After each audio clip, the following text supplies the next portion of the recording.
¿Cómo están amigos? Tengan todos ustedes muy buenas noches. Bienvenidos al programa de especialización en gestión de seguridad y salud en el trabajo. Este bloque para muchos grupos significa ya el cierre del programa, ya que con este bloque dan por concluido el programa de especialización.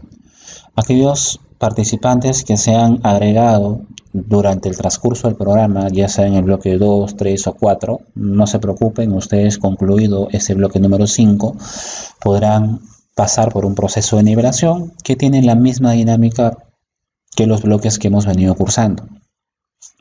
En este bloque número 5 vamos a trabajar de forma excepcional 6 sesiones, de tal manera que vamos a tener la oportunidad de poder acreditar el programa con la organización con una mayor cantidad de horas.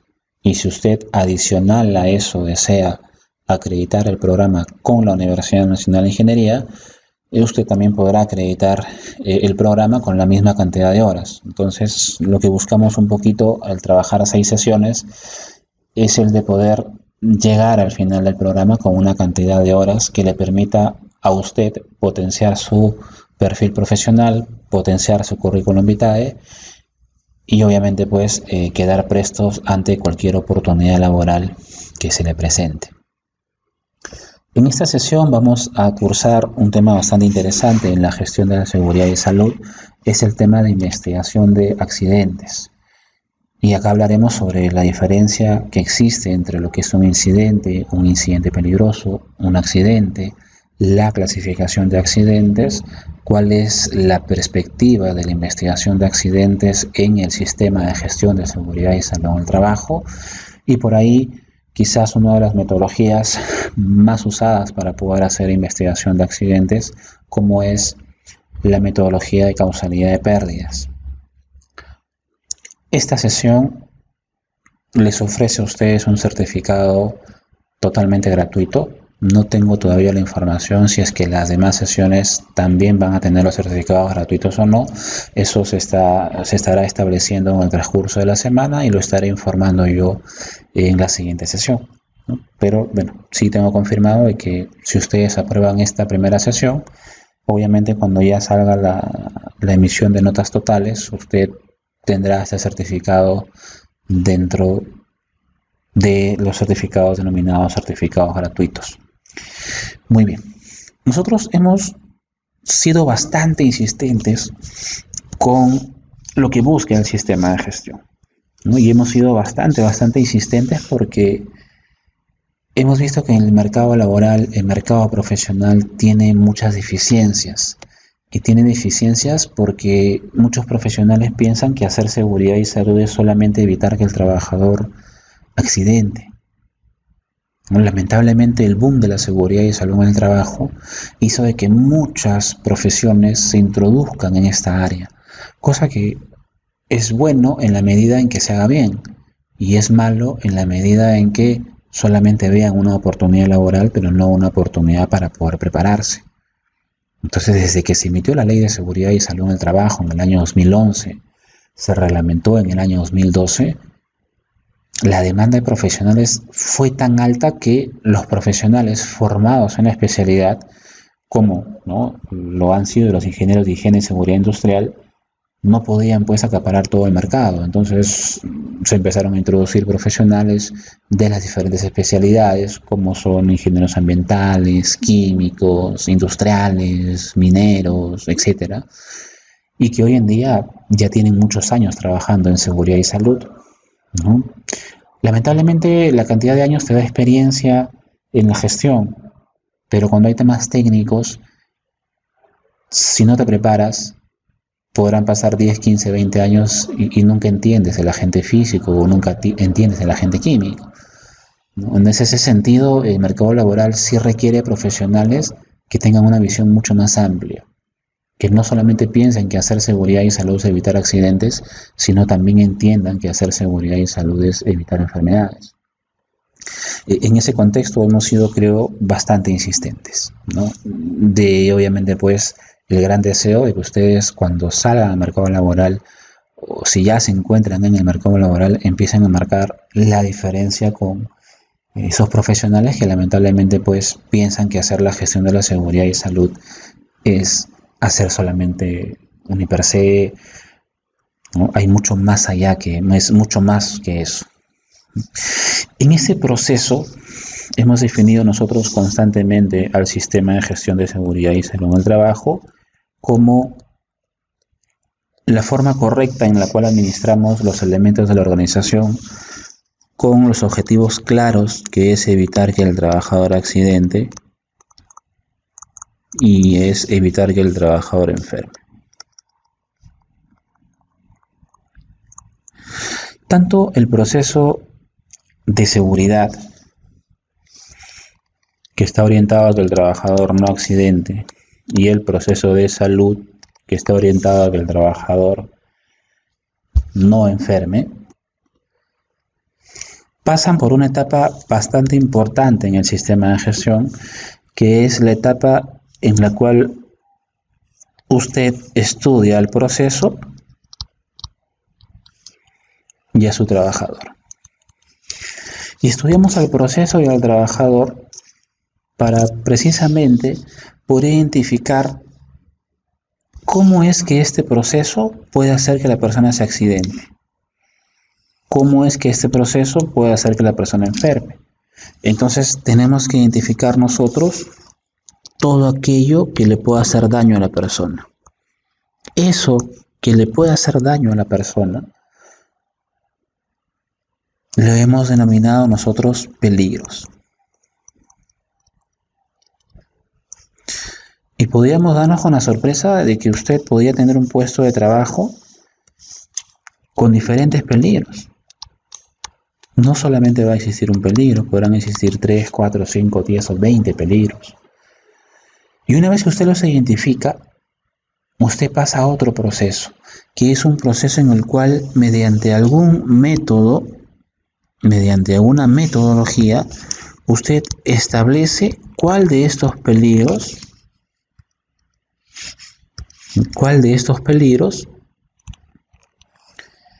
representa o puede representar mayor daño en la persona si es que se llega a materializar.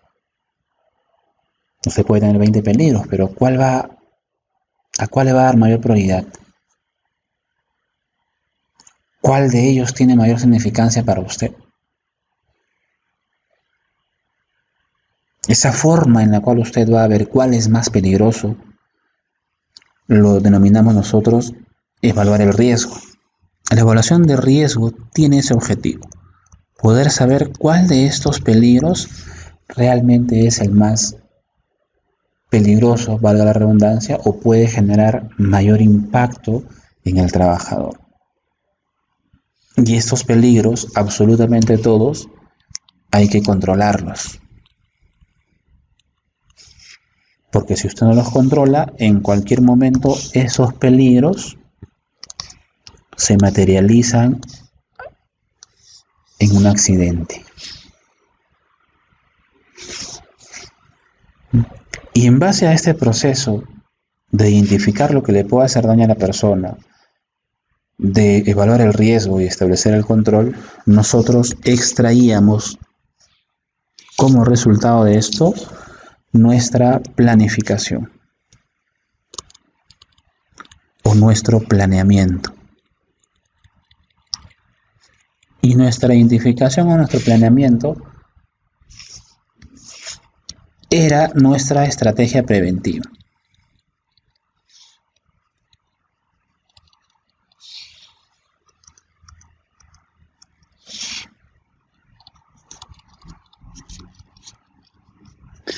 Y dentro de esa estrategia preventiva, hasta el momento,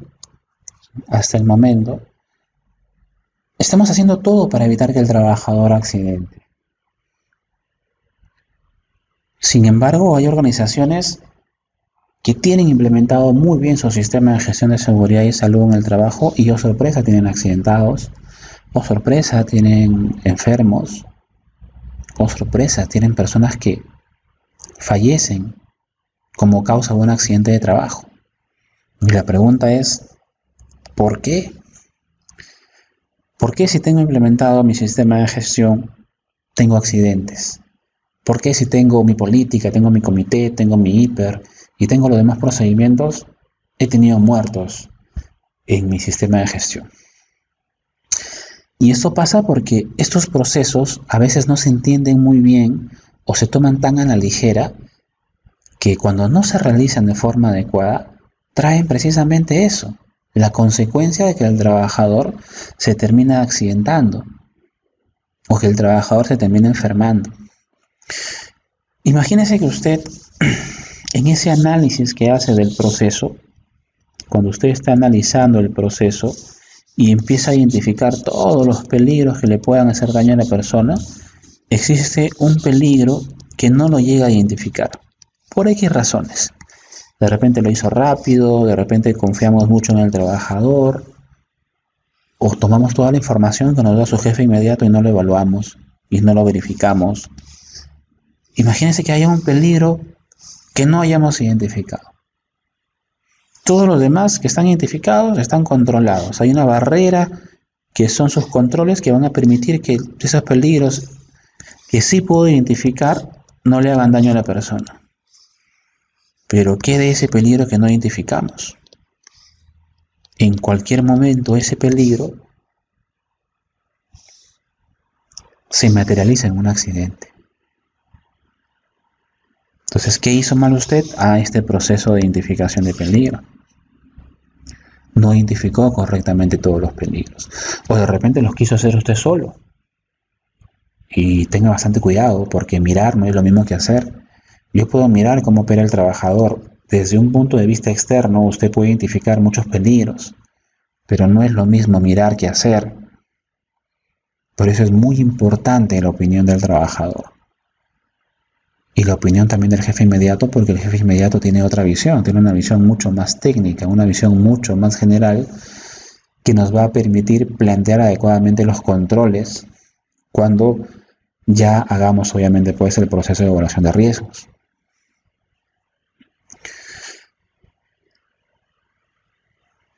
¿Y qué pasa cuando usted no evalúa bien el riesgo? Si usted no evalúa bien el riesgo, aquello que es más peligroso quizás lo mande al final. Usted hace su IPRC en el mes de febrero y bueno, como usted no supo muy bien la metodología,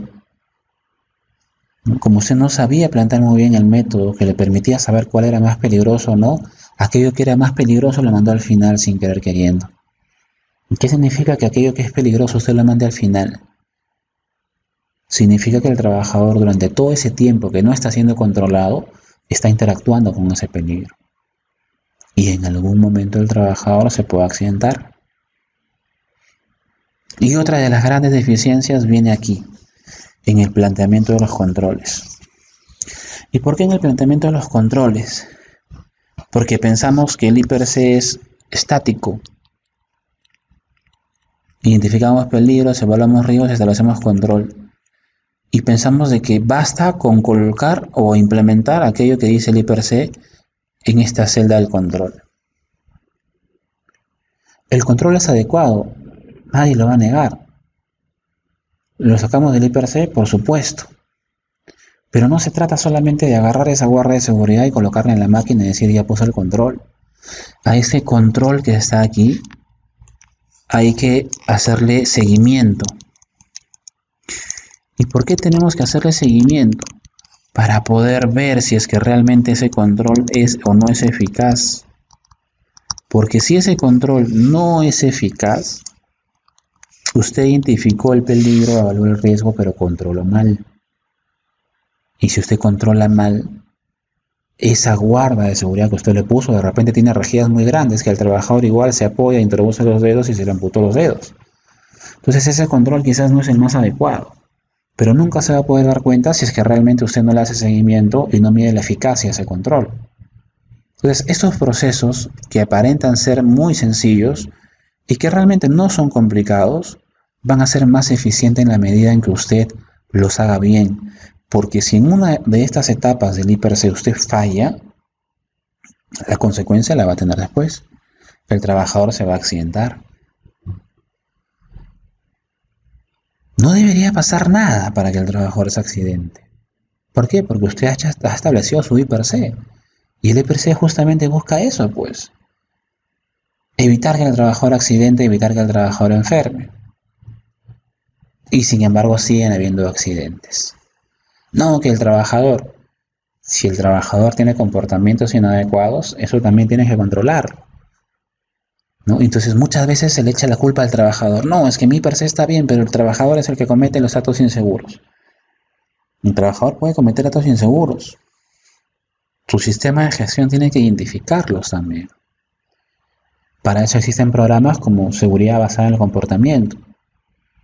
Que bueno, ya de ahí salieron muchos nombres, ¿no? Seguridad basada en la conducta, seguridad basada en los valores, que en esencia, ¿no?, radica de esa metodología que es conocida ya internacionalmente como la seguridad basada en el comportamiento. Y que es una forma de poder controlar las actitudes del trabajador, los comportamientos del trabajador. Entonces hay que tener bastante en cuenta eso también. Entonces, si en este proceso del IPRC, algo llegase a fallar, usted también tiene que estar preparado. Y acá viene el gran paradigma, ¿no? Usted establece un sistema de gestión preventivo, pero también tiene que establecer un sistema de gestión que se encuentre preparado por si es que alguna de estas etapas llega a fallar. Si alguna de estas etapas llegase a fallar, usted tiene que estar preparado. Y quizá usted en algún momento ha visto, pero la continuación del IPRC es lo que nosotros conocemos como el famoso plan de respuesta ante emergencias.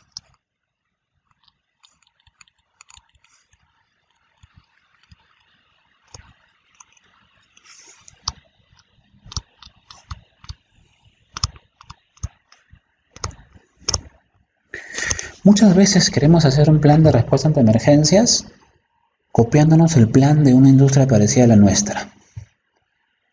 Y da vergüenza cuando uno va a una auditoría y le pide los documentos del sistema de gestión. La planta queda en ATE, pero su plan de respuesta ante emergencia te cita la comisaría de Caraballo. ¿Por qué pasa eso? Porque empiezan a copiarse los planes de respuesta ante emergencia. El plan de respuesta ante emergencia es la forma en la cual su organización actúa para poder hacer que ese daño que el trabajador tiene, porque si algo falla acá, si algo llegase a fallar acá, usted tenga plena seguridad que ya está haciéndole daño al trabajador. Si usted no identificó bien el peligro, si usted no evaluó bien el riesgo y no le hizo un adecuado seguimiento y no evaluó ni midió la eficacia del control, el trabajador va a sufrir daño. Y si ese trabajador sufre daño, ese daño puede ser muy grande si es que usted no atenúa el daño. Para evitar que ese daño sea grande y se pueda convertir inclusive hasta en la muerte del trabajador, usted tiene que tener un plan de respuesta para evitar que ese daño se incremente y sea lo más chiquito posible, porque de que hay daño va a haber daño. El plan de respuesta ante emergencia es una respuesta, como su mismo nombre lo dice, ante una emergencia. ¿Qué emergencia? Si es que algo de tu sistema preventivo falla. Así que no se inventen los planes de respuesta ante emergencia copiándose de las demás empresas, buscando en internet. Lo único que tiene que hacer es continuar con su IPRC. Si usted tiene como peligro una cuchilla en movimiento, evalúa el riesgo y su medida de control es una guarda de seguridad,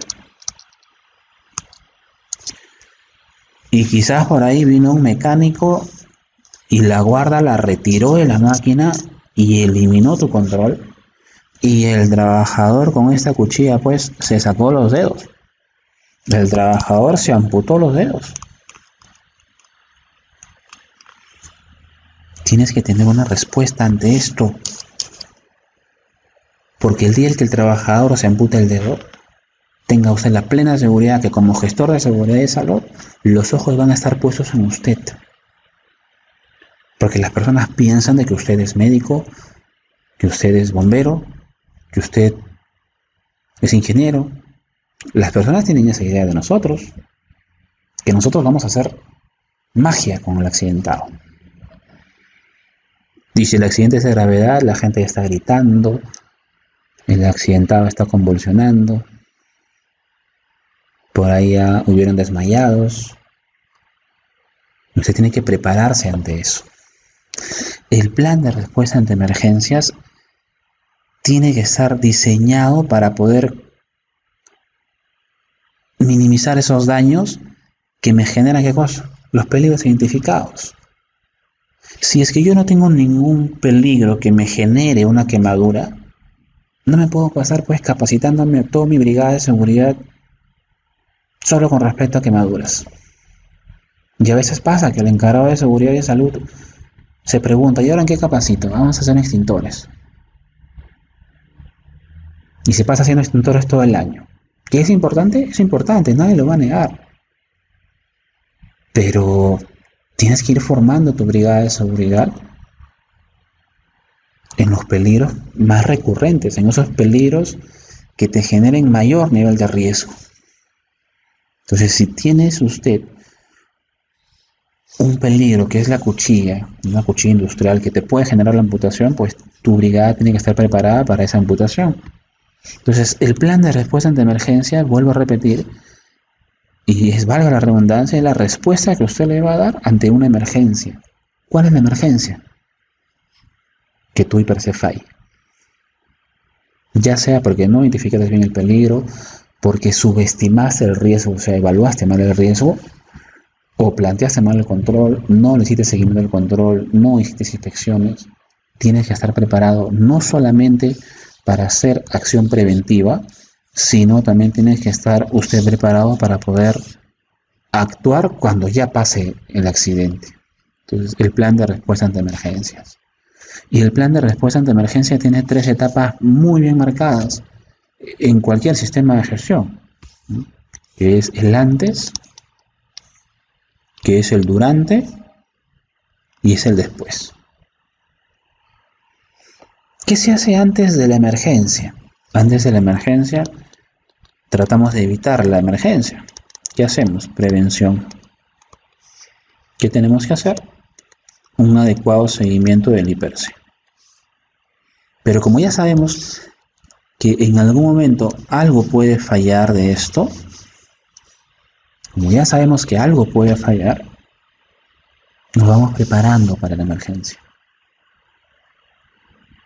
Y como el objetivo del plan de respuesta ante emergencia es minimizar los daños, tengo que tener personas preparadas para eso. Entonces tengo que formar mis brigadas de seguridad. Bueno, ya por ahí que INDECI, ¿no? Ya por ahí que INDECI sí nos pide brigadas de seguridad para poder aprobar nuestras distintas licencias, ¿no? INDECI nos pide la brigada de primeros auxilios. INDECI nos pide la brigada de evacuación. Y nos pide la brigada de lucha contra incendios.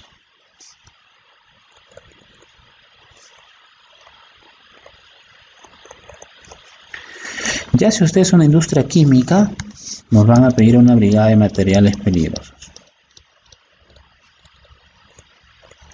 El famoso MATPE.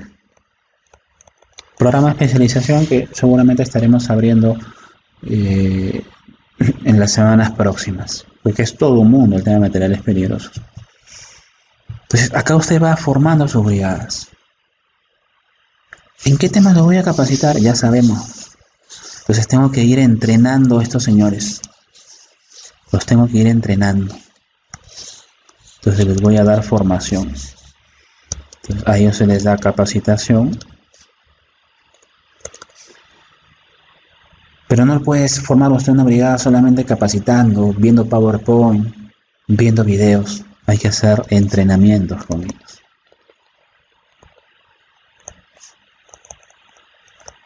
Entrenamientos de cómo trasladar un accidentado, cómo trabajar con una amputación de brazo, cómo trabajar con una persona que se ha ahogado, etc. Los temas, ¿de dónde los voy a sacar? Los voy a sacar del IPRC.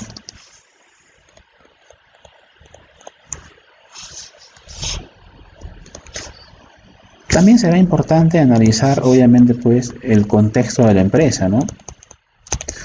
Si al costado de mi empresa hay un grifo, pues tengo que preparar a mi brigada para que tenga una respuesta ante un incendio que puede generarse como causa del vecino.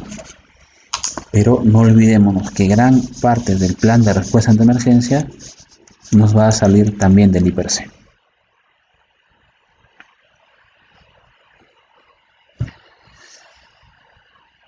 Y cuando ya estamos preparados para la emergencia, ya viene lo que obviamente nadie desea que suceda, ¿no? La emergencia propiamente dicha. ¿Y qué se hace durante la emergencia? Durante la emergencia usted tiene que tener un plan diseñado también. Porque si usted no diseña una respuesta para la emergencia, todo es caos, todo es desorden.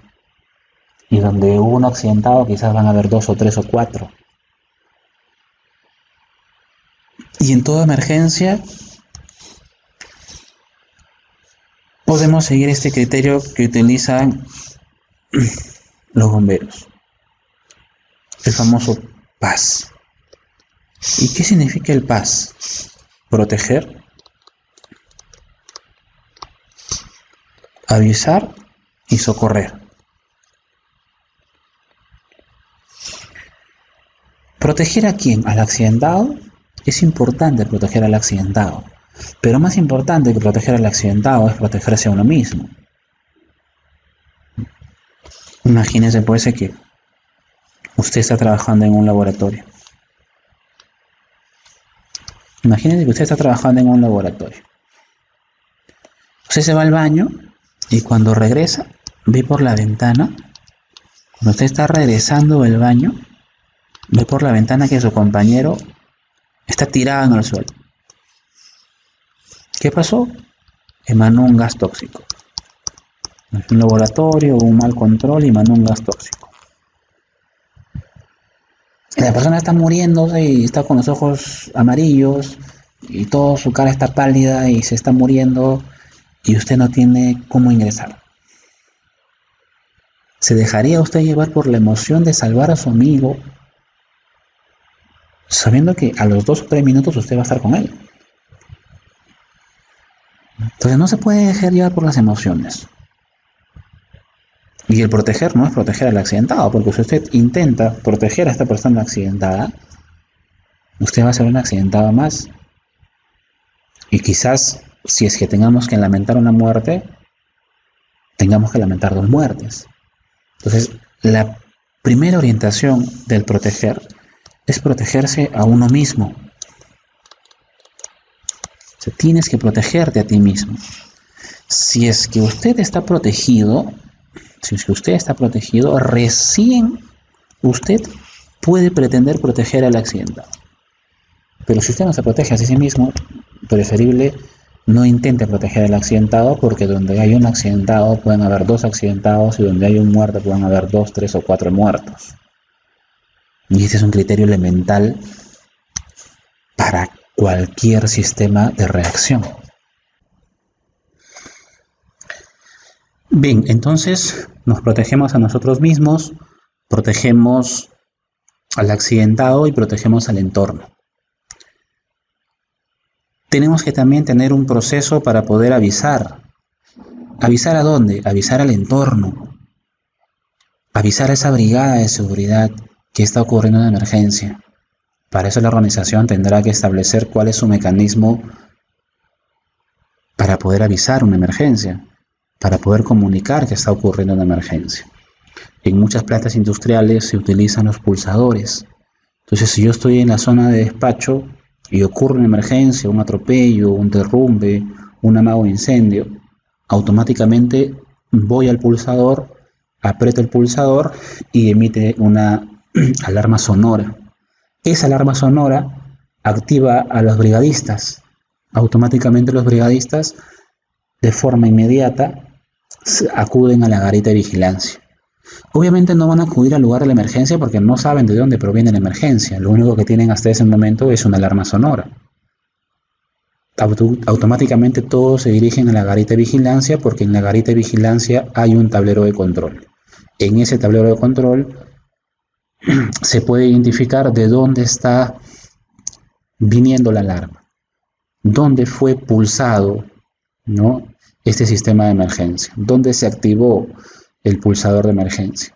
Y automáticamente todos se dirigen a la zona en la cual está ocurriendo la emergencia.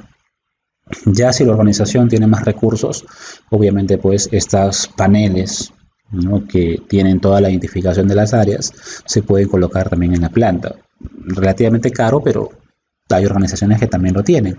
La mayoría lo tiene como que centralizado en un punto, y muchas veces ese punto es la garita de vigilancia, que también hace pues un trabajo de prevención contra robos, entonces necesita esa información siempre a la mano. Entonces el siguiente proceso es el de avisar. Entonces hay que establecer una comunicación de la emergencia.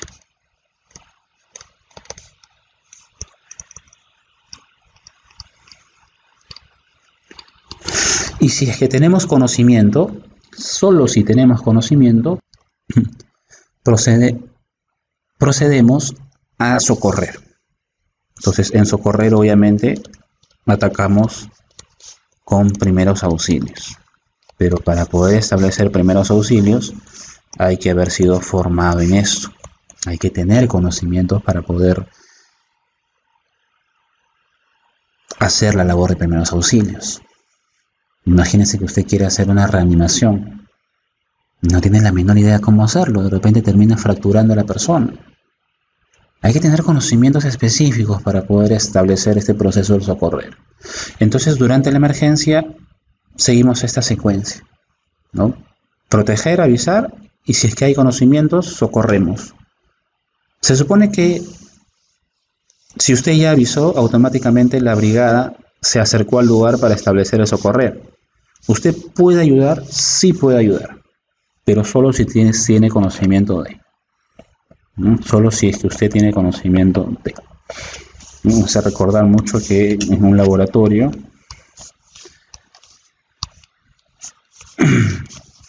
se estaban haciendo algunas pruebas con fósforo rojo, ¿no? La inspectora de calidad cogió una masa de fósforo rojo. El procedimiento decía que tenía que utilizar una espátula de plástico. La señorita utilizó una espátula de metal.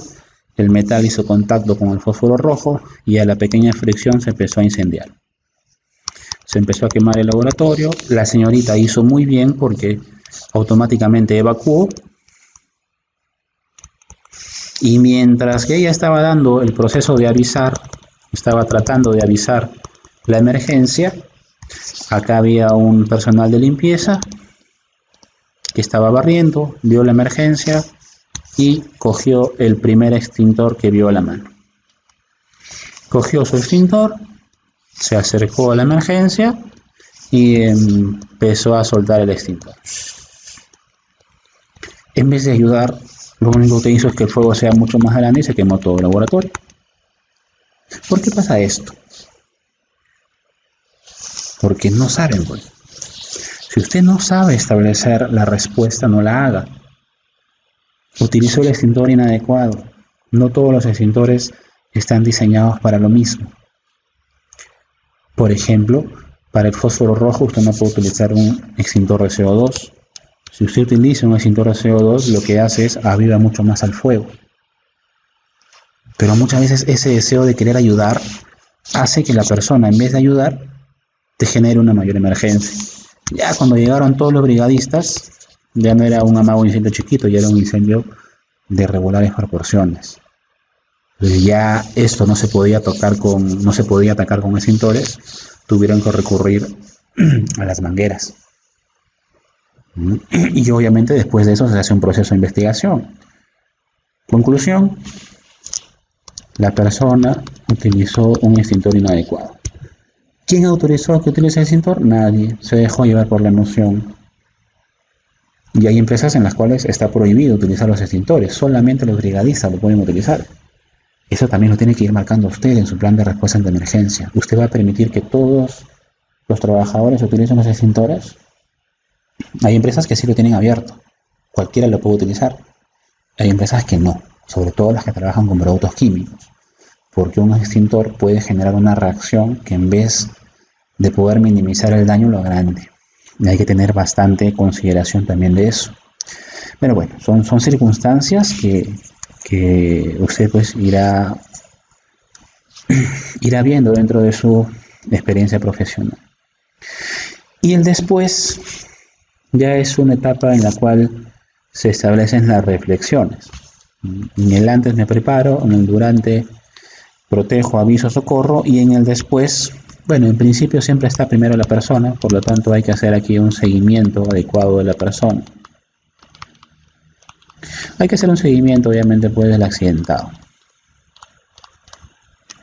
para poder, obviamente, pues ver cómo ha sido su evolución, cuál ha sido el nivel de daño que ha sufrido la persona, y luego de eso se establece un proceso de investigación. Proceso de investigación de lo que ha sucedido. Un proceso de investigación que es justamente lo que vamos a tratar de poder conversar el día de hoy. ¿Qué investigamos nosotros? Nosotros no solamente investigamos los accidentes, o no solamente vamos a investigar los accidentes, vamos a investigar cualquier suceso que no necesariamente ha causado daño. Lo hemos colocado todo como una respuesta ante un accidente, pero nosotros no solamente debemos investigar los accidentes, nosotros debemos investigar cualquier suceso que no necesariamente causaron daños personales. Tenemos que investigar cualquier suceso que pudo haber generado un daño personal también. De esa forma vamos a poder atacar la raíz del problema. Entonces, como no solamente vamos a investigar accidentes, tenemos que definir 3 términos. Y acá vamos a definir 3 términos bastante puntuales y que muchas veces generan confusión. El primer término que vamos a definir nosotros es el término incidente.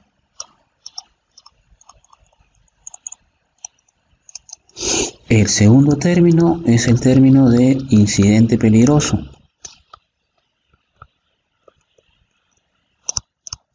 Y el tercer término es el término de accidente. ¿Qué es un incidente? El incidente está definido dentro del glosario del Decreto Supremo 005/2012-TR y lo define como un suceso acaecido en el curso del trabajo o en relación con el trabajo en el que la persona afectada no sufre lesiones corporales. Si bien es cierto, hay una afección a la persona, pero esa persona no sufre lesiones corporales.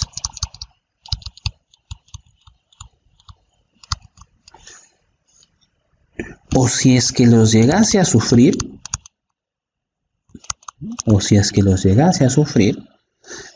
estas lesiones solo requieren de primeros auxilios.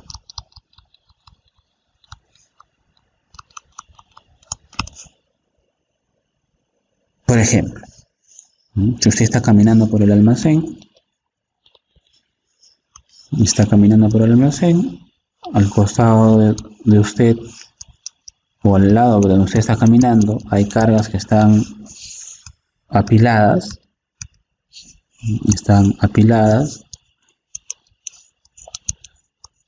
usted sigue caminando,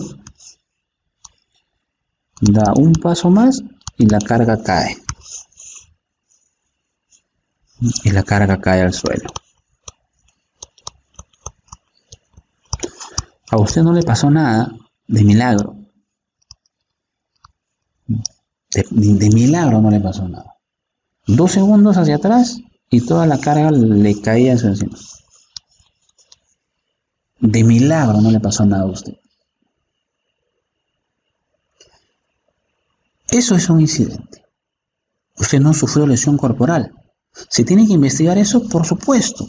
Porque si eso no se investiga y no se llega a la causa por la cual se está apilando esas cargas de esa forma, de repente hoy día fue usted de milagro.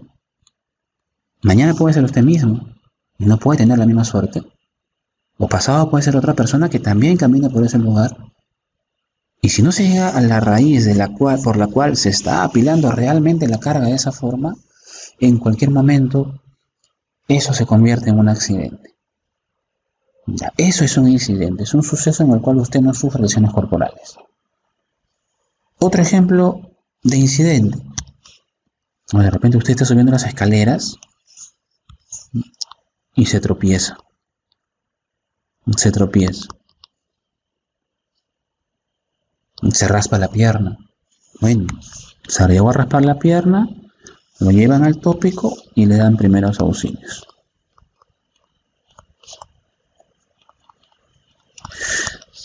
Si aquello se puede tratar con primeros auxilios sin necesidad de llevarlo a usted a la clínica, eso es un incidente para nosotros. Usted sufre lesión, pero es una lesión que puede ser tratada, cuidada con primeros auxilios. Usted no ha necesitado ser evacuado a una clínica. Eso es un incidente para nosotros.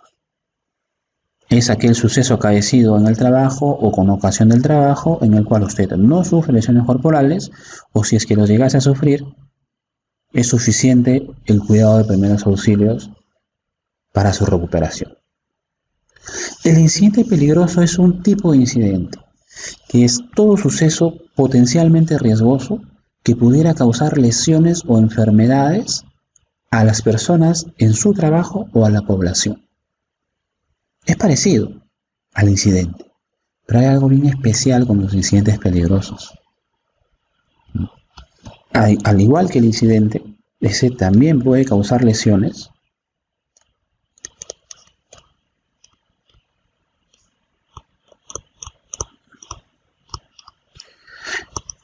pero estamos hablando de lesiones hacia personas en el trabajo, plural, o a la población. No se genera la lesión, pero pudiera causar lesiones, porque obviamente ya si se genera la lesión, ya estaríamos hablando de un accidente. Puede causar lesiones a un grupo de personas. Entonces, el incidente peligroso es un tipo de incidente, pero orientado a que el daño que se puede originar es un daño a un grupo de personas. Estos incidentes peligrosos los vamos a encontrar en la tabla número 7. Los vamos a encontrar en la tabla número 7 de los formularios finales que aparecen en el Decreto Supremo 005/2012 TR. Usted descarga el reglamento, se va a la parte final, ubica la tabla número 7 y ahí usted tiene un listado de incidentes peligrosos. Y usted se va a dar cuenta que el listado de incidentes peligrosos está orientado siempre a que pudiesen causar daño o pueden causar daño a un grupo de personas o a la población. Por ejemplo, explosiones, derrumbes, fuga de un material químico peligroso, tormentas eléctricas, volcaduras, desastres naturales.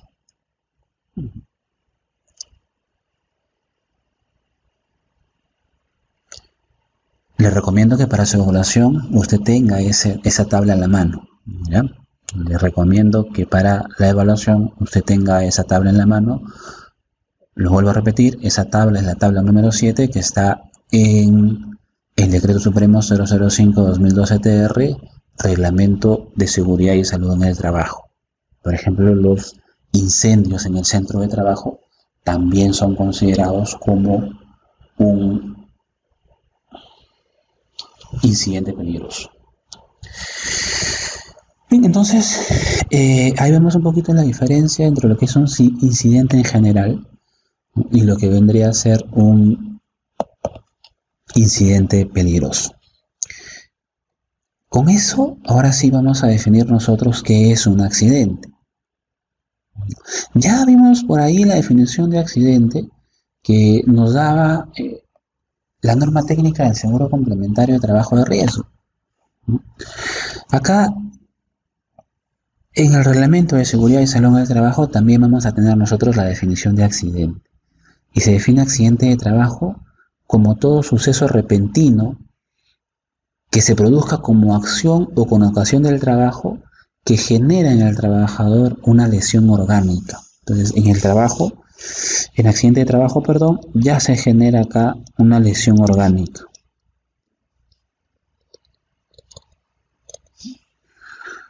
Una perturbación en sus funciones, la invalidez o la muerte.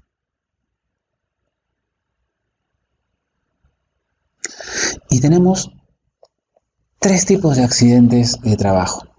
Tenemos los accidentes leves, tenemos los accidentes incapacitantes y tenemos los accidentes mortales. Vamos a ver, ¿qué es un accidente leve? Entonces, en accidentes tenemos accidentes leves,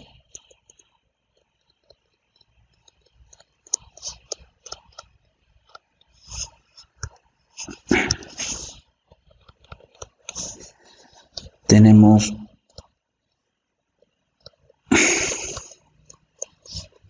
accidentes incapacitantes y tenemos los accidentes mortales.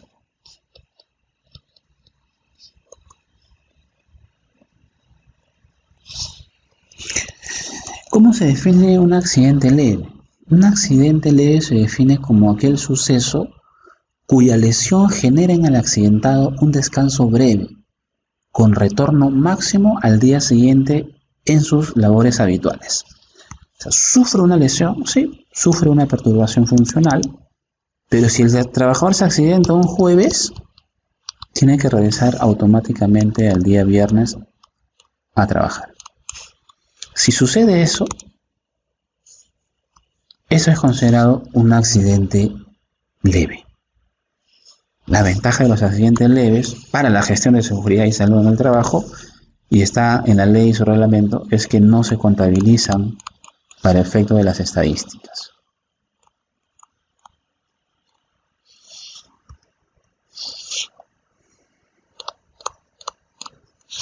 No se contabilizan para efecto de las estadísticas.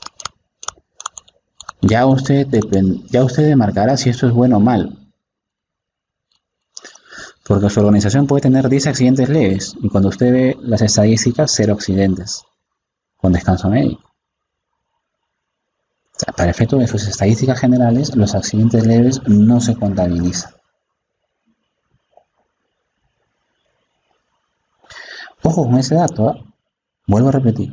Usted puede tener 10 accidentes leves y en su estadística de accidentes no va a reflejar los accidentes que usted tiene, porque esos accidentes son accidentes leves, que no han generado días de descanso médico, no han generado una pérdida, no los contabilizamos dentro de las estadísticas. ¿Qué son los accidentes incapacitantes? Los accidentes incapacitantes son accidentes que dan lugar a descanso, ausencia justificada del trabajo y tratamiento.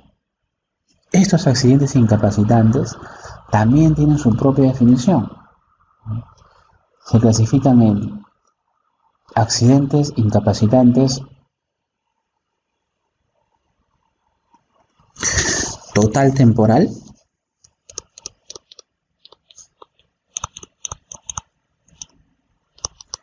accidente incapacitante parcial permanente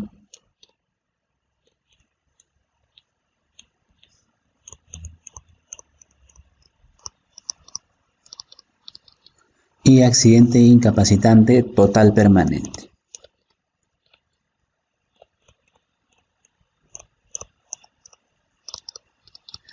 ¿Qué es un accidente incapacitante total temporal?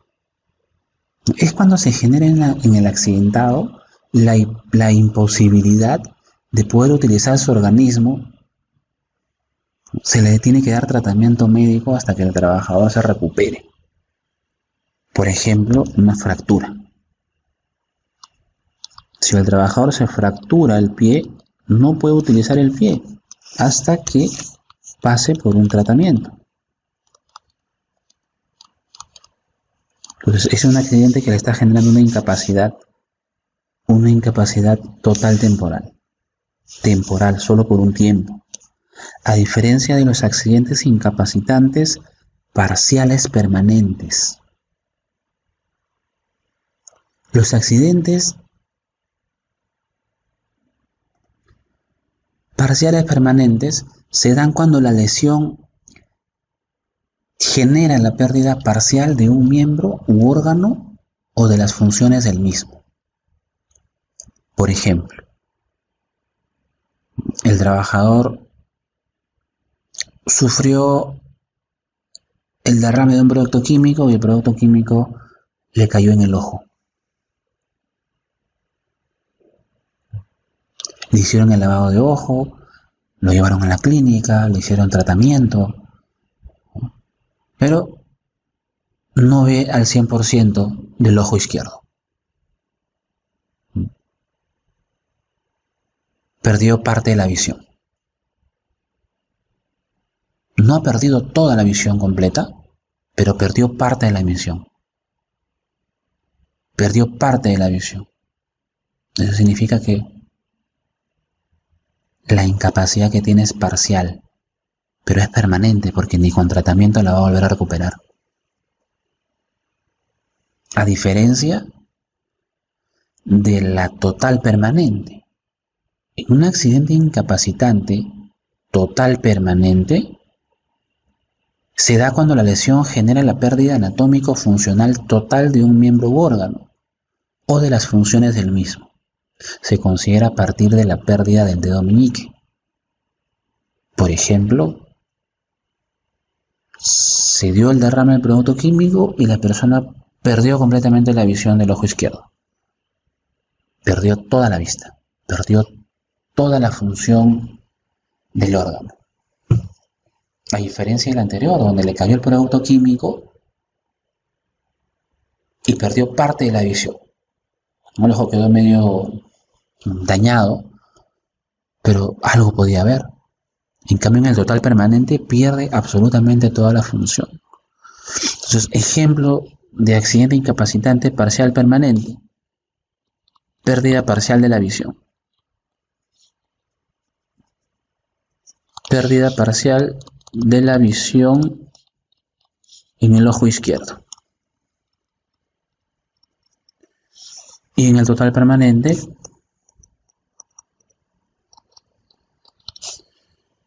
pérdida total de la visión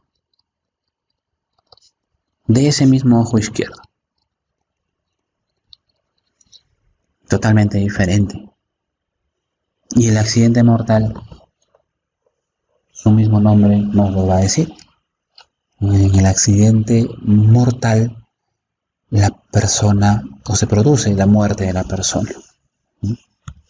Se produce ya ahí la muerte de la persona. Tenía un gerente que tenía la costumbre de preguntarle a cada prevencionista que llegaba: ¿y usted cuántos accidentes mortales ha tenido? ¿Cuántos accidentes ha tenido usted dentro de sus 10 años de experiencia? ¿Cuántos muertos ha tenido usted en su vida profesional como prevencionista? Y cada postulante decía: no, señor, yo no tengo ningún muerto. Mi gestión siempre ha sido la mejor. Es más, mi reducción, mi gestión hacía esto, lo otro. Y bueno, el gerente decía: no me sientes, siguiente, hasta que venía una persona y decía: bueno, yo he tenido 5 muertos, 2 por quemadura, 3 por amputación. Ya con ese se quedaba. Y tenía esa costumbre de poder preguntar de esa forma porque la industria que dirigía era una industria de altísimo riesgo. Y esas personas que ya han tenido la experiencia de poder gestionar el accidente mortal son personas que de alguna forma saben cómo reaccionar frente a algo de esa naturaleza.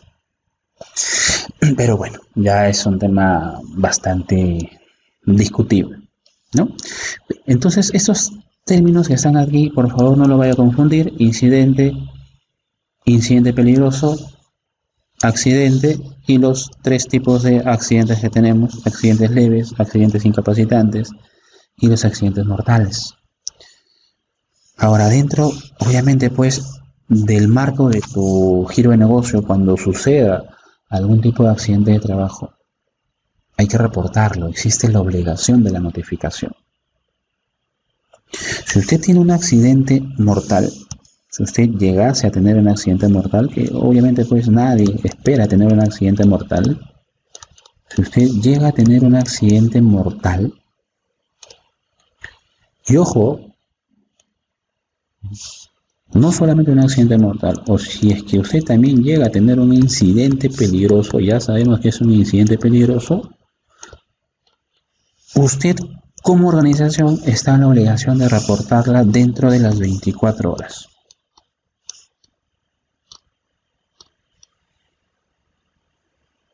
Si ocurre un accidente de trabajo que no es un accidente mortal, si ocurriese un accidente de trabajo que no es un accidente mortal, en el cual el trabajador es llevado al centro médico asistencial, es el centro médico asistencial la responsable de reportar ese accidente al ministerio. ¿Qué plazo tienen? Siempre lo van a hacer o lo pueden hacer máximo hasta el último día hábil del mes siguiente a lo ocurrido. Si es que el accidente pasó en marzo, tienen hasta el último día de abril para poder reportar ese accidente. Pero ¿quién reporta ese accidente? El centro médico asistencial. Las enfermedades ocupacionales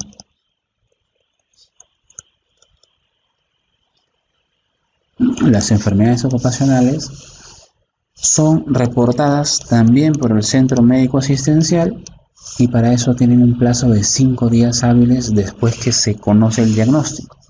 Desde el día que se determina que realmente la persona tiene una enfermedad ocupacional, tiene 5 días hábiles después del diagnóstico para poder hacer el reporte de dicha enfermedad ocupacional. Son 5 días hábiles los que tiene.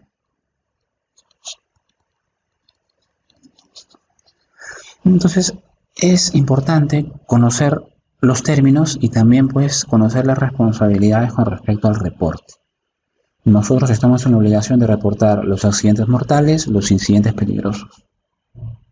El centro médico asistencial está en la obligación de reportar los accidentes de trabajo y las enfermedades ocupacionales. Los accidentes de trabajo como máximo hasta el último día hábil del mes siguiente de ocurrido el accidente, y las enfermedades ocupacionales 5 días hábiles luego de haber sido diagnosticado dicha enfermedad ocupacional. Siempre la pregunta es: ¿y cuánto cuesta un accidente, no?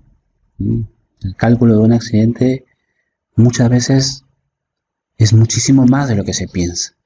Por eso es que muchas veces cuando ven este tema siempre les presentan el famoso iceberg, ¿no? ¿Por qué le presentan un iceberg? Porque cuando ocurre el accidente, muchas veces lo único que vemos es esta parte nada más. Y acá que vemos gastos médicos,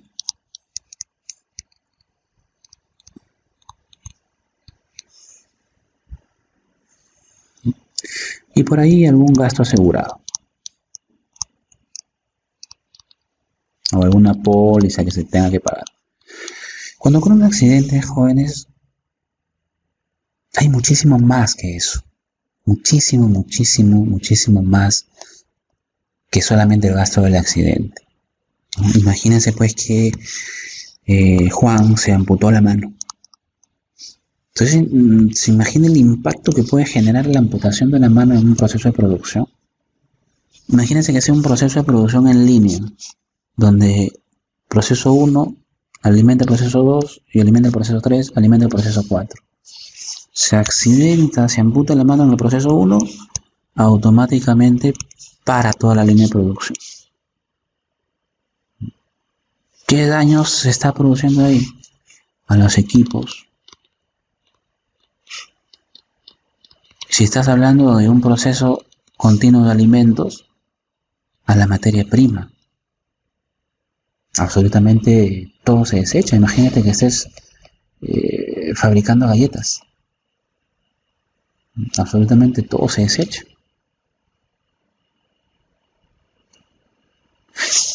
¿Y cómo crees que van a reaccionar las personas que estén cerca de ese trabajador? ¿Qué va a pasar con ellos? Su producción se va hacia abajo. ¿Por qué la producción se va hacia abajo? Porque si él se amputó la mano, yo también me puedo amputar la mano, entonces tengo que tener miedo, voy a tener miedo. Yo ya estoy viendo lo que me podría pasar a mí y eso me va a generar miedo, entonces va a hacer que la producción caiga.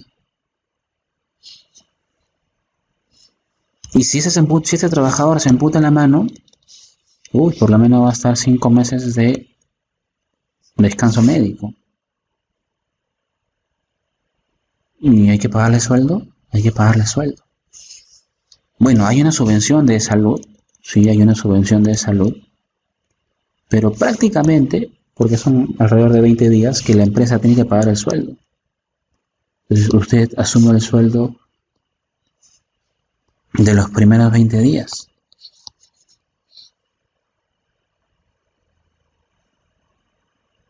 Y a ese trabajador, ¿qué hay que hacer? Hay que reemplazarlo.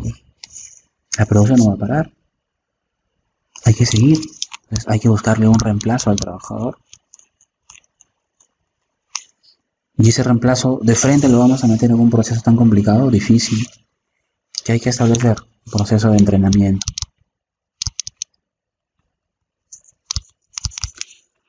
Y si es nueva la persona, hay que hacer convocatoria para poder contratarla.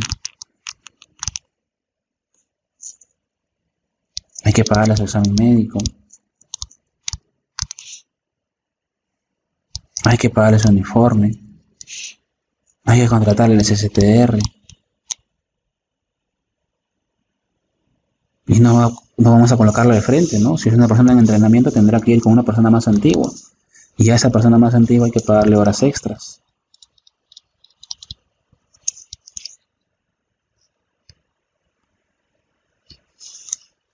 Y ni qué hablar del entorno de la persona, ¿no? Ni qué hablar del entorno del trabajador. Imagínense pues cómo va a estar la familia del trabajador. Sus hijos, su mamá, su papá, su esposa. Automáticamente pues esa familia queda marcada de por vida. Y podríamos seguir enumerando acá la cantidad de consecuencias que tendría un accidente de esa naturaleza. Y estamos hablando en este caso de un accidente incapacitante. Y si quisiéramos clasificarlo, ¿no? Sería un accidente incapacitante total permanente. Se ha producido la pérdida total de la mano. Pero muchas veces lo que vemos es solamente estos costos, ¿no? Cuando los costos son muchísimo más. Ni qué hablar, imagínate que venga la prensa. Imagínate que venga la prensa. ¿Qué pasa si viene la prensa? Tu imagen como empresa se va al agua. Tu imagen corporativa se va al tacho. No se le pasó a Cerdeña, esta empresa que hace embutidos, en el año 97 me parece. Trabajador se amputó la mano en el proceso de embutidos. Se filtró una imagen en el periódico de la mano del trabajador sangrando encima de todo el embutido. Nadie más quería comer Cerdeña por años. Le costó una vida poder levantar esa imagen corporativa. Muchas empresas hacen este costeo de accidentes y lo empiezan a mapear. Ya dependerá de usted, de repente a usted también le interesa hacerlo, ¿no? Entonces ahí hay diferentes métodos que nos van a permitir a nosotros poder estimar esto, ¿no? Uno de los famosos métodos es el famoso método de Henry. El método de Henry nos permite estimar de alguna forma cuál sería realmente el gasto de los accidentes. Entonces se dice que el costo total de un accidente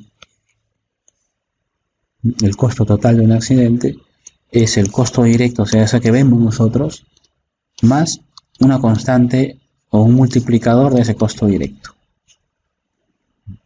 ¿Cuánto es ese multiplicador del costo directo? Lo tendríamos que estimar. Hay muchas teorías sobre eso, muchísimas teorías sobre eso.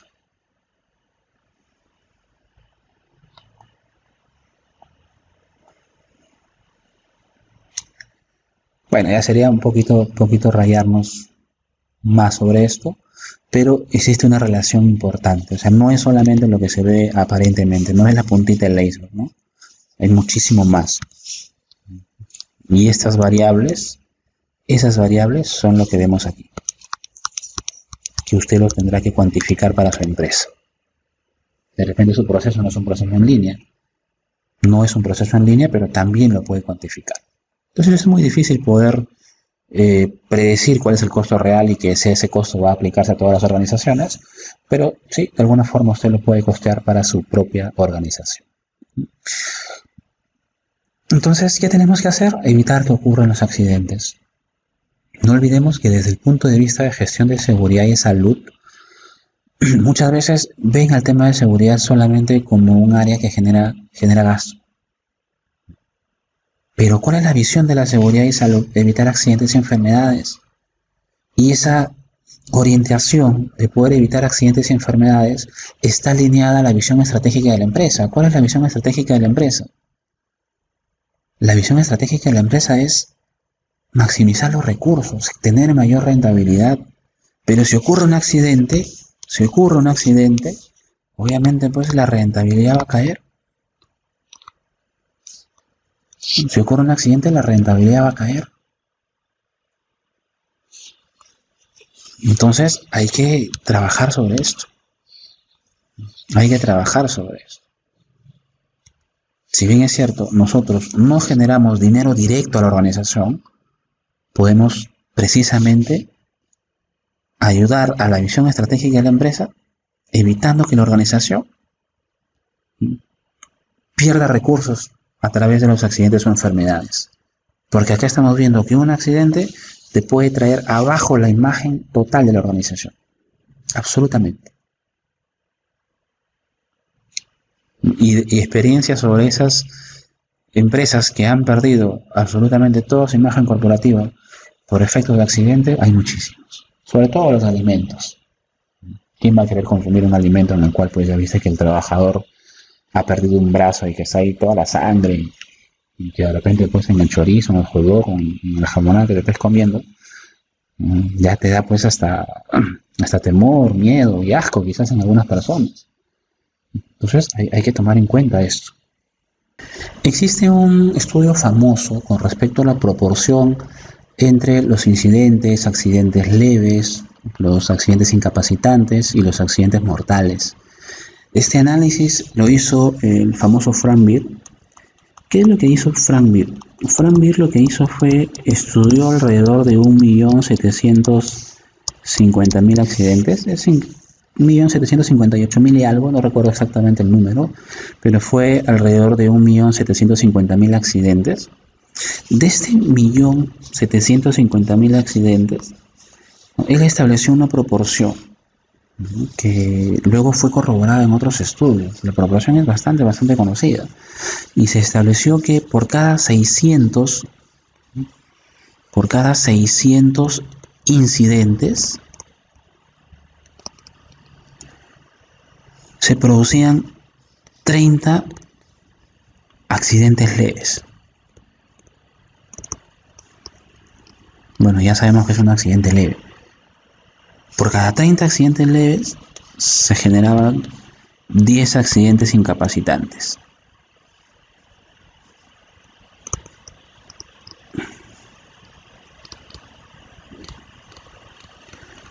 Y por cada 10 accidentes incapacitantes se generaba un accidente mortal.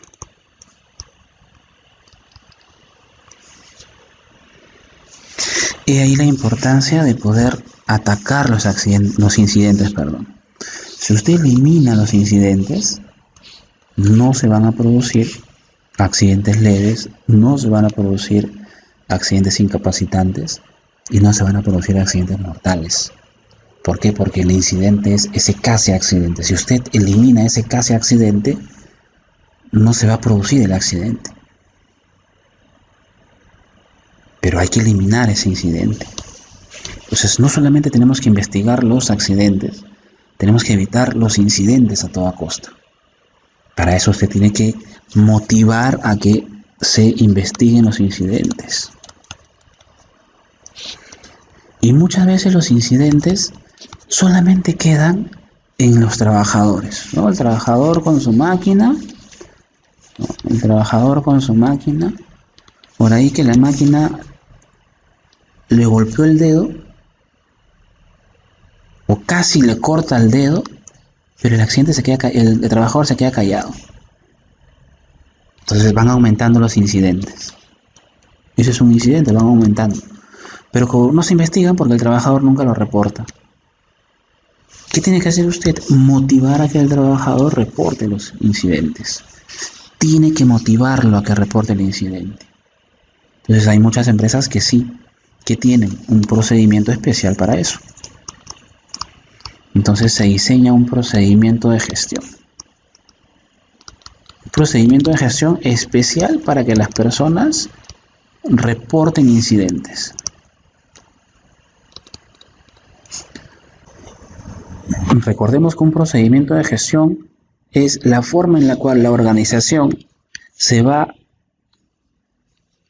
a administrar para poder llevar a cabo este proceso. Entonces hay que establecer mecanismos para que el trabajador tenga esa posibilidad de reportarte un incidente. Hay que motivar a que el trabajador nos reporte incidentes. Porque si usted elimina los incidentes, va a ser muy poco probable que ocurran los accidentes leves, los accidentes incapacitantes y los accidentes mortales. Entonces hay que motivar a que el trabajador reporte los incidentes. Si hacemos que el trabajador reporte los incidentes, su nivel de accidentabilidad va a bajar. Si es que llegase a suceder el incidente y no lo reporta, se van acumulando los incidentes y en algún momento eso se convierte en un accidente. Entonces, cuando el trabajador reporte el incidente, hay que investigarlo. Tenemos que investigarlo. ¿Para qué? Para que no vuelva a ocurrir. Porque ese incidente pudo haber generado un daño, pero si vuelve a ocurrir, de repente ahí sí no genera el daño. Entonces hay que investigarlo. ¿Para qué? Para matar la causa raíz. Hay que eliminar la causa raíz de aquello que puede generar daño. Hay que eliminar esa causa raíz. Entonces ahí viene el proceso de investigación. Muy bien, entonces existen diferentes metodologías para poder realizar la investigación de incidentes o accidentes.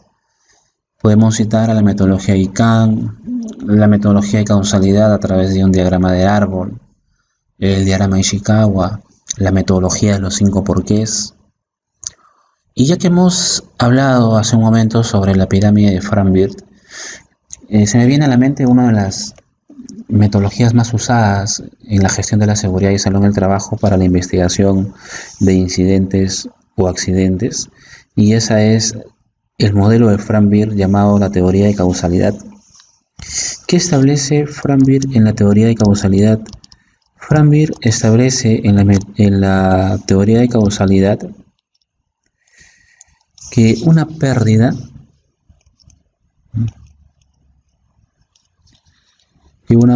que puede ser, ¿no?, una pérdida de un bien material, pérdida humana, no necesariamente la muerte, podemos estar hablando de una amputación, una lesión incapacitante, es una pérdida humana, se produce como causa de un suceso. Este suceso para nosotros puede ser un incidente o puede ser un accidente, teniendo en consideración que tanto los incidentes como los accidentes se deben investigar. Y este suceso se produce como efecto de unas causas llamadas causas inmediatas. Las causas inmediatas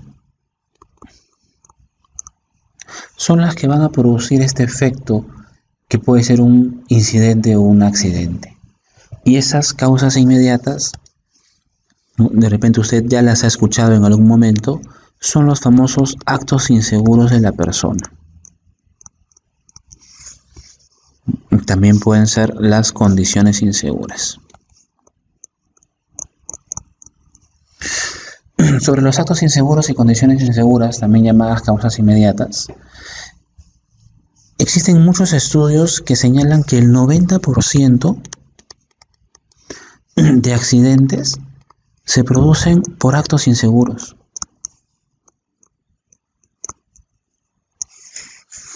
Y solo un 10% se producen por condiciones inseguras. Y esta proporción es bastante importante porque demarca cuál debe ser la orientación del sistema de gestión. Si el 90% de accidentes se produce por actos inseguros, el sistema de gestión de seguridad y salud en el trabajo tiene que estar enfocado ¿dónde? En la persona. ¿Para qué? Para poder eliminar esos actos inseguros. Ahí es donde se establecen los famosos procesos de seguridad basada en el comportamiento. Sin embargo, nos matamos haciendo sistemas de gestión de seguridad y salud en el trabajo que tiene todos sus recursos orientados en condiciones inseguras. Y el I+C tiene como control guarda de seguridad. Control 2, señalización. Control 3, pare de emergencia. Muchas veces todos nuestros controles están orientados hacia las condiciones inseguras, cuando las condiciones inseguras representan solo un 10% de las causalidades.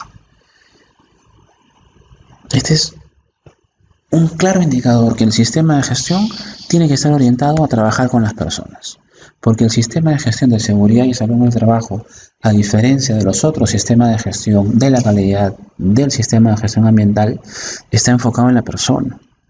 Entonces es importantísimo que trabajemos con los actos inseguros. Actos inseguros como no utilizar el EPP, por ejemplo.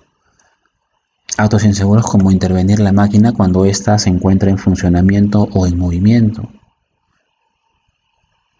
Y los diferentes actos que muchas veces realiza el trabajador y sobre el cual nosotros tenemos que establecer procesos de identificación, procesos de intervención, procesos de estudio, ¿no? De seguimiento para poder moldear el comportamiento de la persona. Y el comportamiento de la persona es variable porque todas las personas perciben diferente, sienten diferente, no entienden lo mismo. El ser humano es una gama de posibilidades.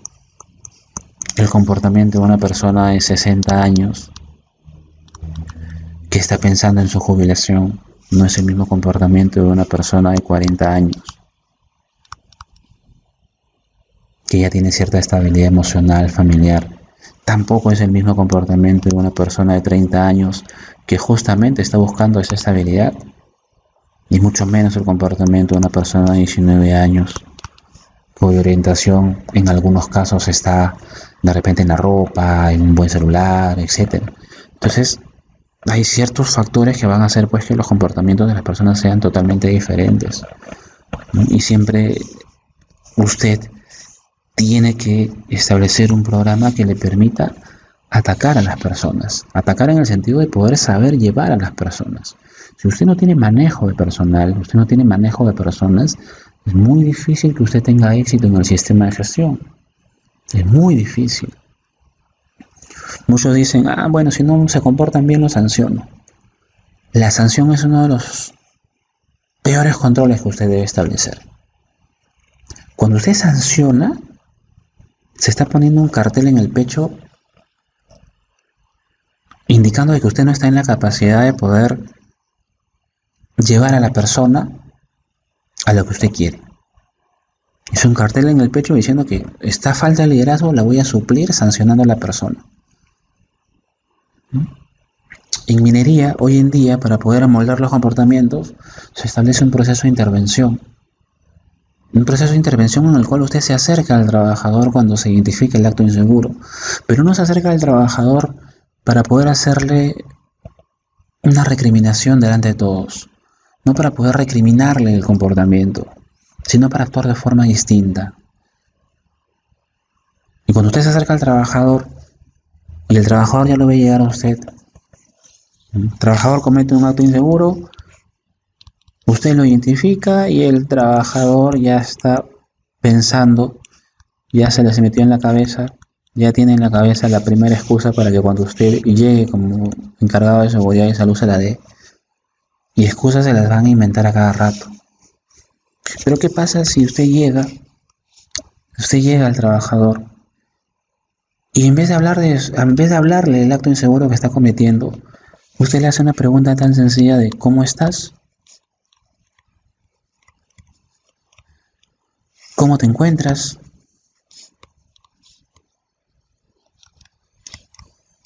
El trabajador no va a esperar ninguna de estas preguntas. Lo que usted está haciendo lo está alejando de la excusa. Lo alejó de la excusa.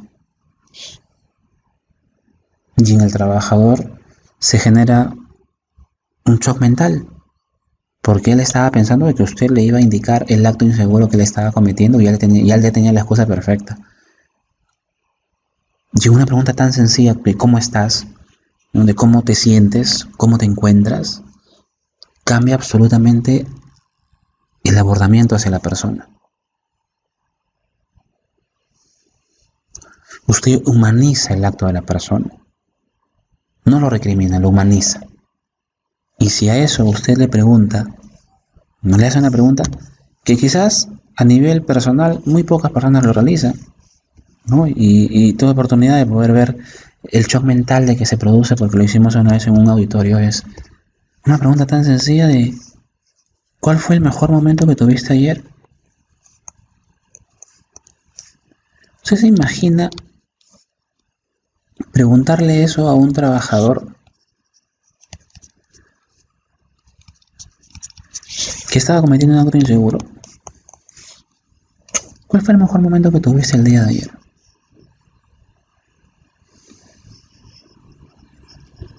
Una vez preguntamos eso en un auditorio y una señorita se puso a llorar. Y las lágrimas le caían y le caían y le caían. Y cuando tú ves ese efecto, ya llegaste a la persona. Porque los mejores momentos de la persona muchas veces están ligados con su entorno familiar. Y esa señorita que estaba llorando por esa pregunta, era porque el mejor momento que ella había tenido el día de ayer era precisamente ese instante en el cual ella estaba con su hija que apenas si tenía meses de nacida y que lamentablemente por el trabajo la tenía muchas veces que dejar en una guardería. Y cuando la persona te responde, ¿sí? Porque son preguntas que están encasilladas siempre a la persona o a su entorno familiar. Adicionar una pregunta como ¿y qué pasaría si es que el hecho del acto inseguro te ocasionaría un accidente? ¿Cómo crees que se sentirían esas personas que están a tu alrededor? Entonces la persona empieza a reflexionar sobre lo que está haciendo. Hay un proceso bien interesante en el comportamiento de las personas, que es que no es lo mismo que usted le diga a la persona, y la persona escuche todo lo que usted le dice, no es lo mismo que usted le diga a que usted le pregunte. Pero hay que saber preguntar.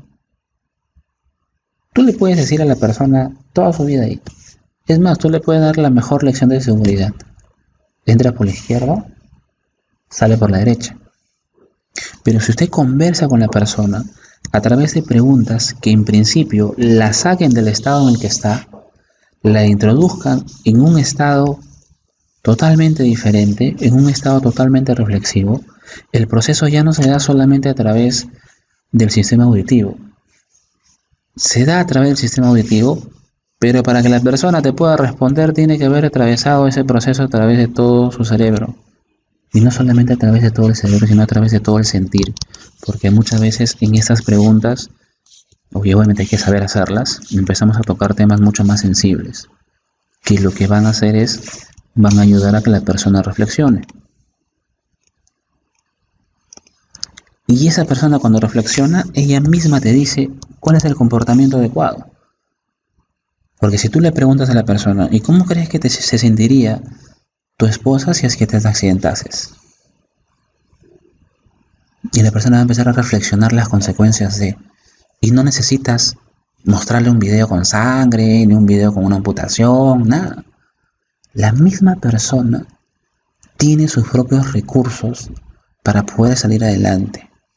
Tiene siempre las respuestas. Ese proceso es muy interesante. Ese proceso hoy en día se utiliza no solamente para poder trabajar con actos inseguros, se utiliza ya a nivel organizacional. De repente alguno de ustedes lo conoce, es el famoso proceso del coaching. El proceso del coaching es el arte de saber preguntar. Si usted sabe preguntar, usted va a llegar a la persona. Primero, para poder acomodarla a la que usted quiere. Segundo, para que la persona, a través de preguntas, obviamente pues certeras, estudiadas y concretas, la persona te dé la solución. La misma persona te va a dar la solución y te va a terminar diciendo: el comportamiento seguro que debo tener es este y este. Y es mucho más difícil que la persona vaya en contra de su propia respuesta. Es mucho más fácil que la persona vaya en contra de un estándar de seguridad, pero es mucho más difícil que la persona vaya en contra de lo que ella misma ha reflexionado y de lo que ella misma está diciendo. Por eso que estos procesos de conversación son muy importantes en seguridad y salud, pero hay que saber llevarlos, ¿no? Hay que saber llegar a la persona. Estos son los famosos procesos de coaching ligados a la seguridad basada en el comportamiento. Hay que amoldar a la persona, pero hay que llevarla a un estado ideal. Hay muchas personas que ven cometiendo un acto inseguro, la quieren sancionar, le levantan la voz y obviamente ahí puede generar un tipo de resentimiento, o la persona te puede contestar, cosa que sería lo peor que te podría pasar. O le empiezan pues a dar un sermón, que no está mal. Obviamente hay que mencionarle a la persona, pero es mejor que la persona reflexione. Siempre. No, siempre es muy importante que la persona pueda reflexionar. Si la persona reflexiona, usted ha ganado mucho. Usted ha ganado muchísimo. Pero bueno, entonces son los famosos actos inseguros. Entonces procuremos que nuestro sistema de gestión esté enfocado en la persona siempre. Porque la persona puede estar frente a la condición más peligrosa del mundo, ante la máquina que si la toca lo mata. Pero si la persona no interactúa, no le va a pasar nada. No le tiene por qué pasar nada. En la interacción está el daño. Pero ¿quién tiene el poder? La persona. ¿Y cómo hacemos que la persona no interactúe con la situación peligrosa? Que reflexione. Hay que llegar a la sensibilización de la persona. Para eso se trabajan las personas. Y estas causas inmediatas, que pueden ser los actos inseguros o pueden ser las condiciones inseguras, se producen por las famosas causas básicas, que son las causas que sí nos interesan llegar a determinar. ¿Por qué? Porque esas causas básicas, también llamadas causas raíz, son aquellas que nos permiten realmente llegar al fondo del problema. Y estas causas básicas o causas raíz pueden ser factores personales,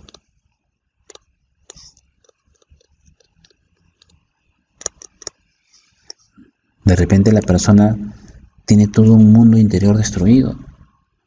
Todos los días pelea con su pareja, y va al trabajo pero totalmente ido. Su cuerpo está en el trabajo pero su mente está por otro lado. Ese es un factor personal. que lo va a llevar a ¿qué? A cometer un acto inseguro. Se olvidó de colocarse los EPPs, se olvidó de seguir el procedimiento adecuado. Termina cometiendo un acto inseguro como causa de un factor personal. Y así como existen factores de la persona, también existen factores del trabajo.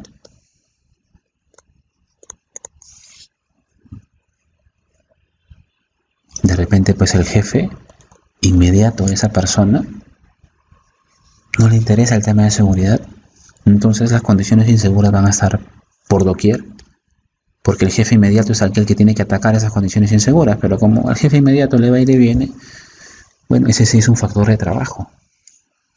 Y esas causas raíz o causas básicas, lo único que van a hacer, nos van a determinar qué cosa, cuáles son las faltas de control que nos está faltando en el sistema de gestión. Una vez que determinemos cuáles son esas faltas de control, empezamos a diseñar un plan de acción. Un plan de acción orientado ¿a qué? Orientado pues a eliminar las causas básicas, eliminar las causas inmediatas para que no se dé el suceso y obviamente pues no se genere la pérdida.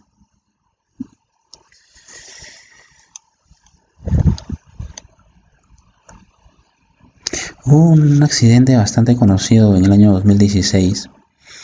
Vamos a ver si por acá me dejo entender un poquito. Es un poquito complicado describirlo a través de una pizarra, pero bueno, se los comento, ¿no?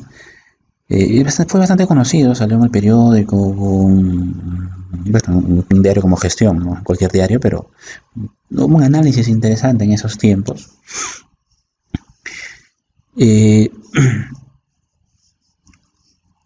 Llegaron a la mina dos ingenieros que iban a hacer una supervisión de un proceso de excavación y se les había ganado el día. Les había ganado el día.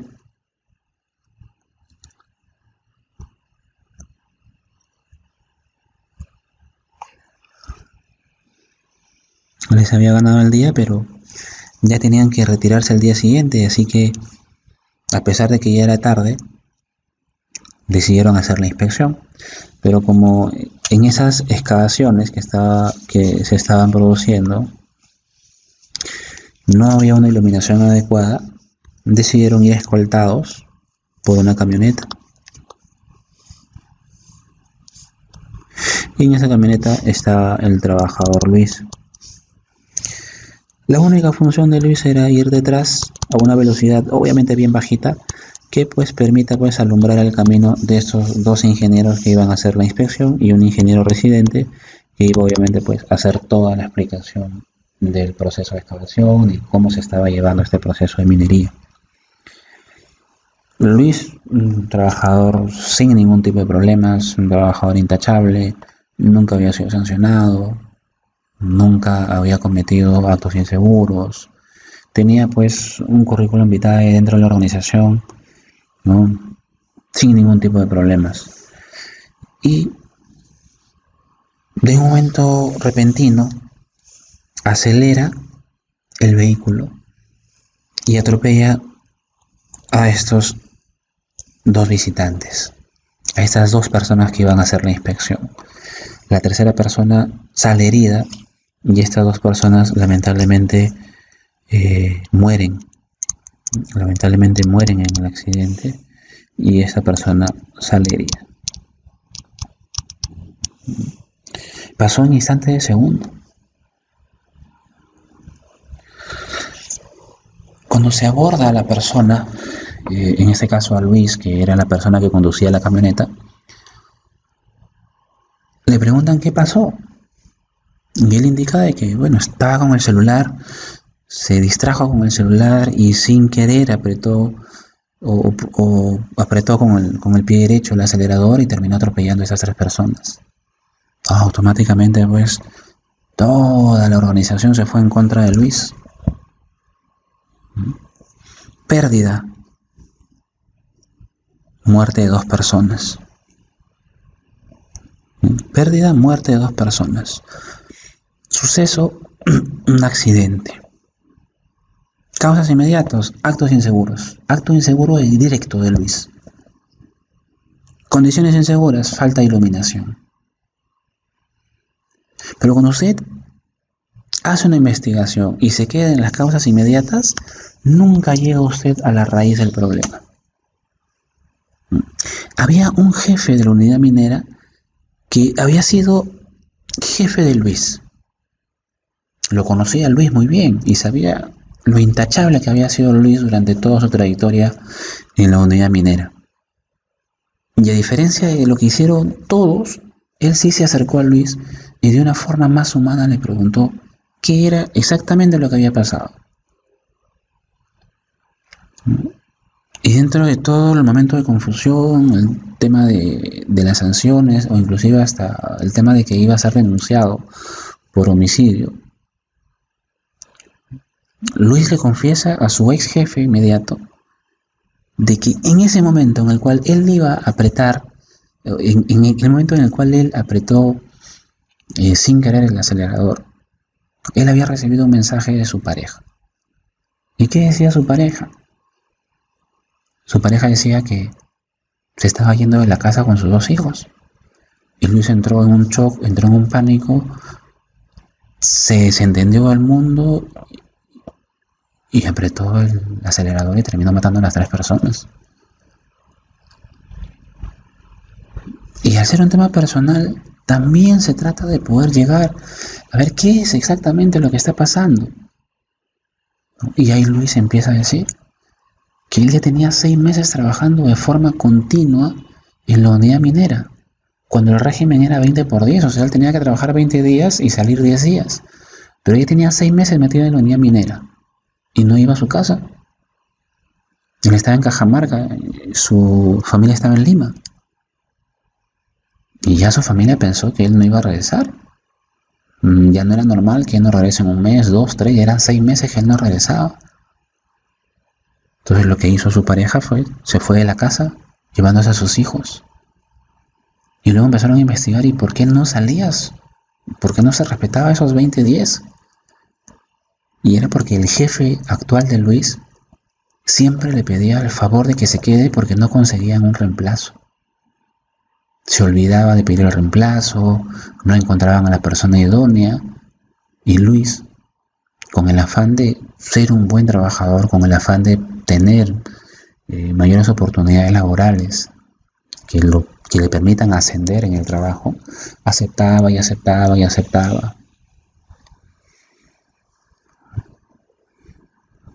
Total responsabilidad de Luis, discutible, ¿no? Pero cuando se hace un proceso de investigación, se tiene que determinar no solamente las causas inmediatas, sino también se tienen que determinar cuáles son las causas base, cuáles son las causas raíz. Porque si usted no llega a las causas raíz y solamente determina que las causas de este accidente son el acto inseguro de Luis y el hecho de que el tramo no tenga iluminación, usted no llegó a la causa básica. Y ese jefe de Luis tendrá más subordinados y seguirá actuando así, porque nunca se llegó a esa causa. Si quisiéramos hacer la teoría de causalidad de Frank Beer ahí, colocaríamos la pérdida material, vehículo. Obviamente tendríamos que describirlo, ¿no? Por un tema de tiempo y espacio no lo voy a hacer. Pérdida humanas. Bueno, sí, 2 muertes, un herido.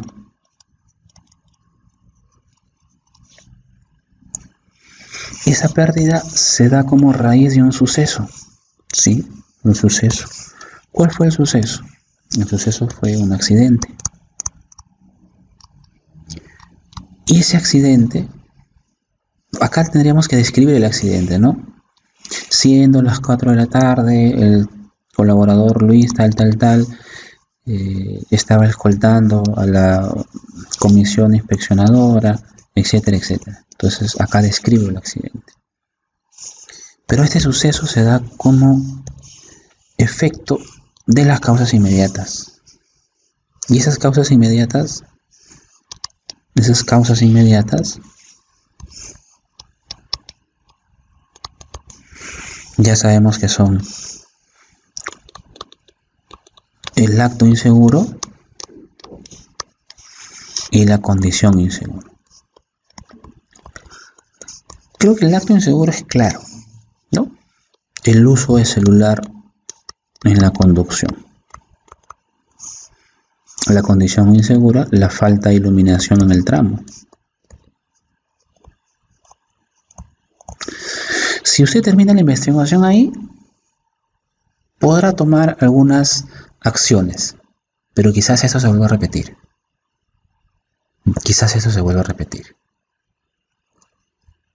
Quizás le coloquen iluminación al tramo y sancionen al trabajador por no haber respetado una norma tan básica de seguridad como es el hecho de conducir con el celular.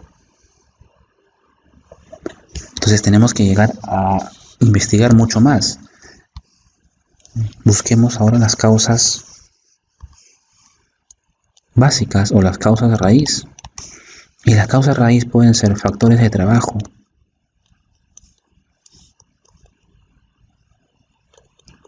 ¿Qué factores de trabajo se han originado acá? Hay un factor de trabajo que está orientado, no muy claro acá. ¿Cuál es? Que no se respetan los descansos del trabajador o las salidas del trabajador.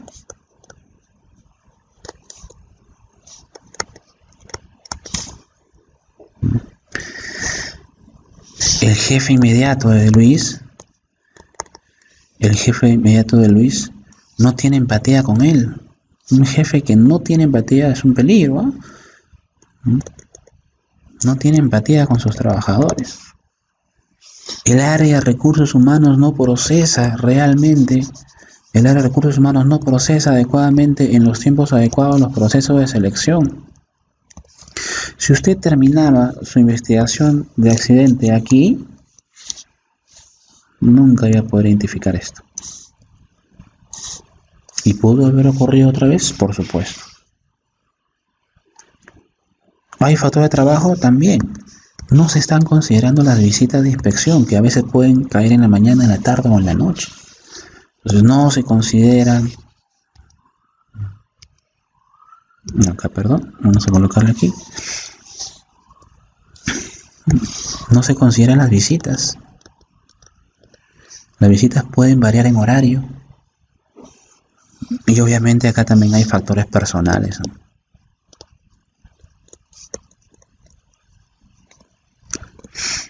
Factores personales, pues como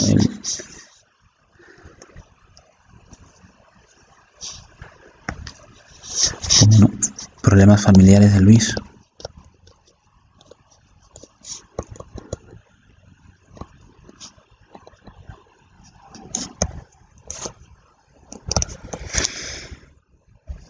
Entonces la investigación no era tan sencilla como parecía, ¿no? Y en base a estas causas raíz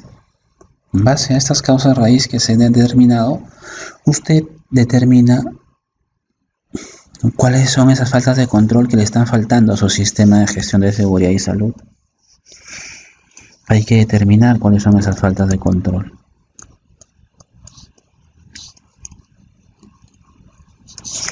Y esas faltas de control me va a llevar ¿a dónde? Me va a llevar a realizar a mí un plan de acción.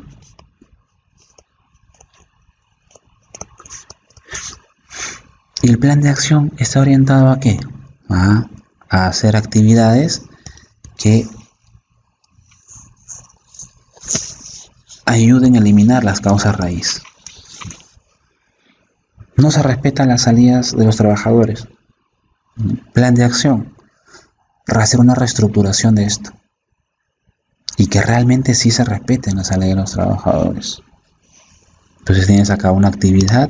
Tendrás un responsable, tendrás un recurso y será pues en un tiempo determinado, ¿no? En una semana, en 2 semanas, en 3 semanas. Segunda actividad, no hay empatía. Oye, ¿está llegando los jefes a los trabajadores? De repente recursos humanos no está haciendo una labor adecuada con el talento de las personas. No se trata solamente de tener un jefe que conozca el proceso, se trata de tener un jefe que lleve a las personas con ellos. Entonces, esas actividades se van colocando en el plan de acción y se van programando. Y hay que meternos en la cabeza de que no siempre los responsables de las actividades son el área de seguridad. Si usted se da cuenta, los responsables de estas faltas de control muchas veces van a ser el jefe inmediato, recursos humanos,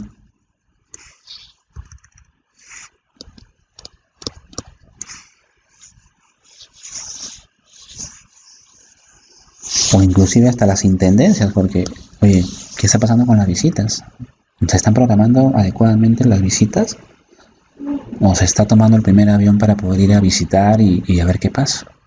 Entonces hay todo un proceso de reestructuración, hay todo un plan de acción que se debe hacer. ¿Para qué? Para poder atacar correctamente, pues, la causa raíz de los problemas. Luego pasaremos también a analizar las cosas inmediatas. No significa que solamente vamos a ir a las raíces. También puede serse el caso en que, aparte de los factores de trabajo, aparte de los factores personales, tengamos que agregar en el plan de acción también, pues, los actos inseguros o las condiciones inseguras, como es colocar iluminación al ambiente, ¿no? Colocar iluminación a los tramos en los cuales hay probabilidad de recibir visita. Ser más restrictivos con respecto a cómo están subiendo los conductores a los vehículos. De repente está prohibido que el trabajador suba con el celular, pero bueno, pues con Luis nadie lo pudo inspeccionar, nadie se dio cuenta y él subió con el celular. Entonces, el proceso de investigación, jóvenes, es un proceso que hay que llevarlo con pinzas, hay que llevarlo de forma adecuada, siempre pensando en la persona. No materialicemos todo, siempre se piensa en la persona siempre va a estar primero que todo. Y el sistema de gestión está enfocado en las personas. Muy bien, con eso estaríamos un poquito dando una visión general del proceso de investigación de incidentes, accidentes. Estaríamos evaluando, como siempre, la sesión el día miércoles. Ya en la siguiente sesión yo les estaré comentando ya un poquito más cómo es el proceso final para poder acreditar el programa con la empresa y pasar hacia un proceso de acreditación con la Universidad Nacional de Ingeniería. Muy bien, muchas gracias, que tengan buen día.